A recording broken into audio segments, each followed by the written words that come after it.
Okay, today we're going to talk about nucleic acids, specifically DNA and RNA. But first, I want to review a little bit about proteins with you guys. So we should remember that proteins are large molecules. We call them macromolecules, or we can call them polymers. Okay, and they are made of building blocks or smaller subunits that we call monomers. Now, the specific monomer that we use to make proteins is something that we call an amino acid. And we might remember this, we might not, but there are 20 different amino acids. Okay, and those 20 different amino acids have a pretty similar structure. On one end, that's highlighted in green here, there's always a carboxyl group. On the other end, there's always an amino group. That stays the same. And there's always this central or alpha carbon. What's different between the different amino acids is the R group. Each of the 20 amino acids has a different R group. So there are 20 different amino acids with 20 different and unique R groups. Okay? Those R groups might have specific chemical properties. There are 4 different types that we might find. Some of them are going to be non-polar. So that means that they are typically hydrophobic. They want to avoid water, kind of like a fat or an oil. Some of them are going to be polar, where they have those like sticky ends, and they're going to be attracted to water or hydrophilic, just like water, right? You can also have charged amino acids, so charged R groups. You can have a negatively charged R group, and you can have a positively charged R group. Okay, and each of those 20 R groups are going to fall into one of those 4 categories.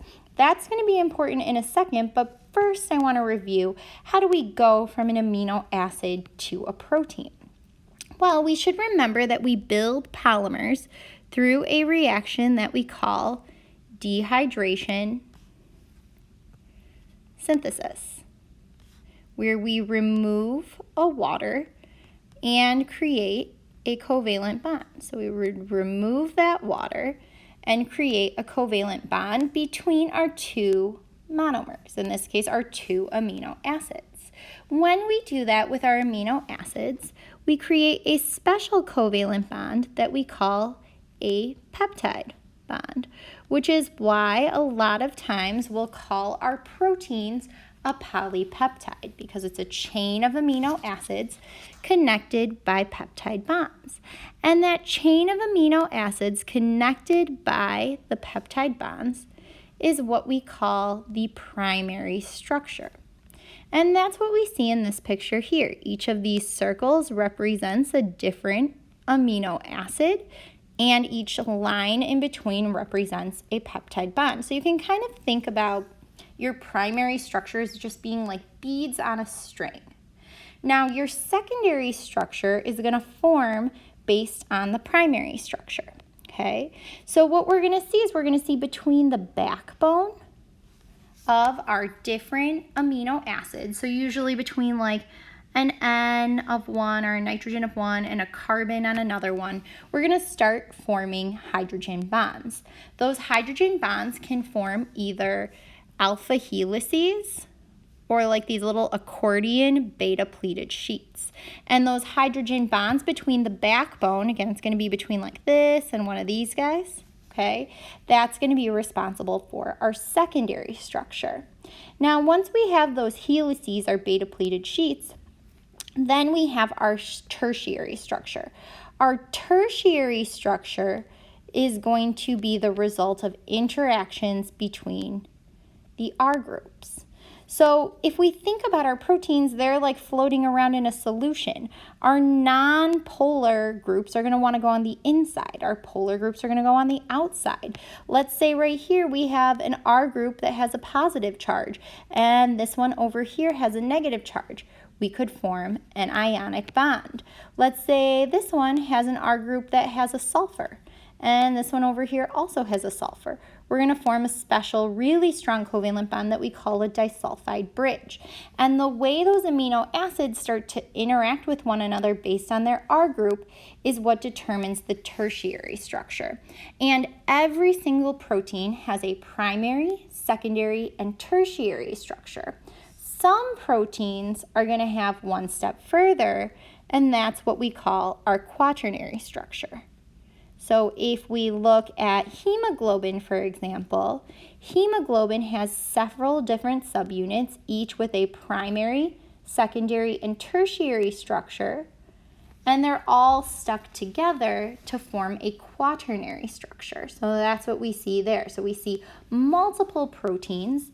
We have 2 alpha globin proteins and 2 beta globin proteins stuck together to form that quaternary structure. So again, every protein has primary, secondary, and tertiary structure, and some proteins have a quaternary structure. And that structure of a protein is because of the sequence or the order of the amino acids and the way they interact and then the way it folds. And that's going to lead to a very specialized structure like we see in hemoglobin that's there to carry oxygen, or maybe it's an enzyme that's going to break down lactose. So there's a very special structure-function relationship. Now, how does your body know how to put those amino acids in the correct, very specific order it needs to make that fully functional, correctly folded protein? Okay? Well, we know this. DNA holds all of the information to make you, right? It holds all of the information specifically for making proteins. So just like our proteins, DNA is a polymer that we call a nucleic acid, and it's made up of smaller subunits or monomers that we call nucleotides. Okay, so we're going to start with the structure of our building block, or our nucleotide. Nucleotides are pretty complex. They have 3 parts. The first part is a phosphate group. We might remember those functional groups from before. They have a phosphorus in the middle and then usually some oxygen. They're also negatively charged. The second part is a 5-carbon sugar. Right? In the case of DNA, it's called deoxyribose, and we don't see any carbons here, but I'm going to draw them in for you. There are 5 carbons, and 1 is actually outside of the ring, so that is your 5-carbon sugar. The third part of your nucleotide is a nitrogen base, and you can have one of 4 nitrogen bases. You probably remember this. You can have adenine, guanine, cytosine, or thymine. Okay, so adenine, guanine, cytosine, or thymine. And these things all together make up your monomer or your nucleotide. Now, all of these things are connected by covalent bonds. So there are covalent bonds holding the phosphate to the sugar. The sugar is always in the middle. And then another covalent bond holding that sugar to the base. Okay. Now, how do we get from this thing here to this big double helix structure that's characteristic of our DNA? Well, we're going to put them together the same way we put together a protein through a dehydration synthesis reaction. And we're going to create covalent bonds between each of those nucleotides to make something bigger. So if we look at this, again, we've got our phosphate, sugar, nitrogen base. The bonds that form the polymer are always going to be covalent bonds still between the sugar and the phosphate. So we've got another covalent bond, and now we've linked together those 3 monomers, or those 3 nucleotides. On the other side, we're going to see the same thing. Right between that sugar and that phosphate, we have covalent bonds that connect them together. Now, we know DNA is a double helix. How do we connect this strand and this strand? okay? That is going to be because of what we have on the inside. So the nitrogen bases are actually going to hydrogen bond with one another, okay? And that's going to create that connection between the two strands. Now, as you're looking at this, and you may remember this, adenine is always going to pair with thymine. And when it does, it's going to create 2 hydrogen bonds to connect it. And cytosine is always going to pair with guanine, and that's always going to create 3 hydrogen bonds. Okay? So again, kind of looking at this structure, we have our sugar phosphate backbone covalently bonded on the outside, and we might notice that they are running in opposite directions. We call that anti-parallel. And then on the inside, we have our nitrogen bases connected to one another following these base pairing rules. Another thing you might notice, and you don't necessarily need to memorize this or anything, is you always have a double ring structure bonded to a single ring structure. So adenine and guanine are actually examples of these double ring nitrogen bases that we call purines, while thymine and cytosine are what we call pyrimidines, and they always have a single ring. So adenine, again, always bonds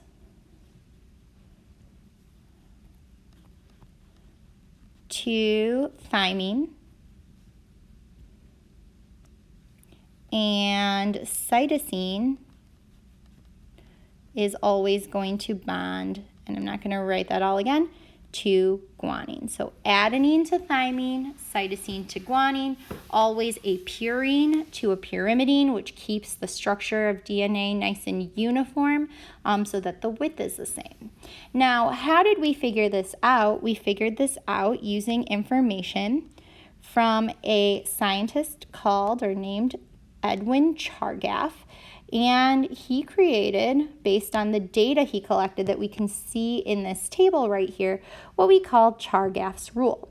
So what he did was he measured the DNA and the percentage of the different bases from the DNA in 4 organisms, and he made a rule from it. So looking at this data, you can see, and I highlighted a couple of examples that are really good, is the herring, right? We see about equal percentages of adenine and thymine. Same thing in humans. And then we see something really similar over here with the guanine and cytosine. So Chargaff's rule says the percentage of adenine is always going to be equal to the percentage of thymine, and the percentage of guanine is always going to be equal to the percentage of cytosine. So if I gave you, for example, the percentage of cytosine, you could figure out the percentages of all the other bases in there. We're not going to do that right now, but you definitely could. And one of the things you'll notice is that these numbers aren't exactly the same. That's pretty common for DNA. There's always mutations and little mistakes that we make when we're copying it. Okay, so I know what you're probably wondering now. If DNA is in the nucleus and proteins are made in the ribosomes, how do we actually use it? So the very last thing we're going to talk about is something that we call RNA, and that's a really good question, right? DNA is found in the nucleus, and it is huge because it carries all of the information to make everything in your body.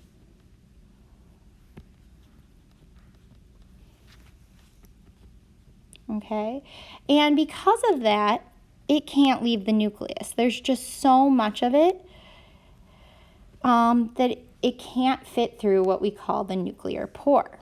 Now, we can take that DNA and copy some of its information onto something that we call RNA. RNA typically carries only the information to make one protein.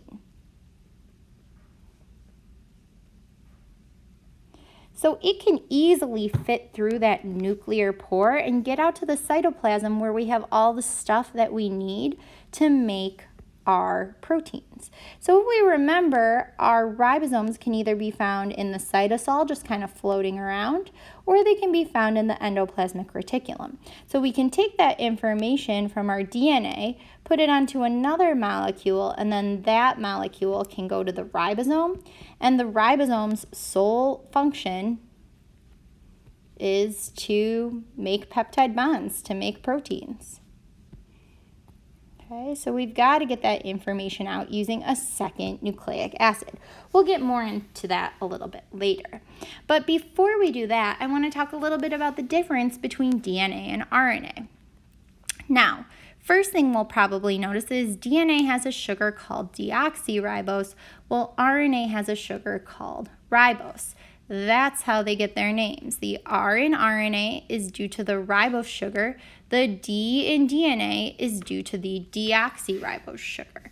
And we can see those structures are very similar. The only difference is the presence of an oxygen, but that's a big enough difference to make the functions pretty different. Another thing we probably notice is that DNA has that double helix structure, 2 strands, while RNA is single-stranded. Okay, it does not have 2 strands, and it can actually kind of like bend in on itself and fold like a protein, but again, we'll talk about that later. The very last difference I want to point out is that DNA has thymine, which we just talked about. RNA does not have thymine, it has uracil. Okay, so those are some big structural differences to look out for when we look at DNA versus RNA. So we're just going to quickly fill out this chart. It's the last thing we're going to do in our notes, and then we will be done. So DNA has the function of holding or storing all of the genetic material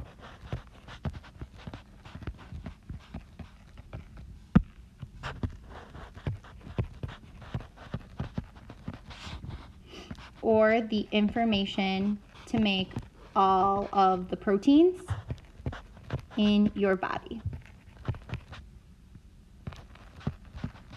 Okay, and one thing people forget, DNA makes proteins. That's its job.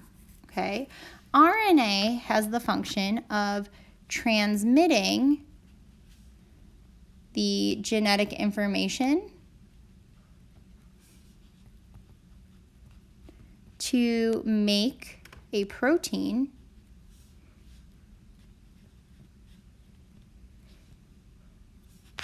from different parts of the cell, or 2 different parts of the cell. So from the nucleus to different parts of the cell. Our DNA, because it's so big and has all of the information for everything, is going to be found only in the nucleus, while our RNA can travel from the nucleus to the cytosol or the cytoplasm, to the ribosome, out of the nucleus. Okay? And finally, we have those structural differences we just talked about. The first one being the deoxyribose 5-carbon sugar in DNA versus the ribose 5-carbon sugar in RNA. DNA has that double-stranded, double helix structure, while RNA is going to have a single-stranded structure. Okay. And last but not least, DNA has the thymine nitrogen base, and RNA has no thymine.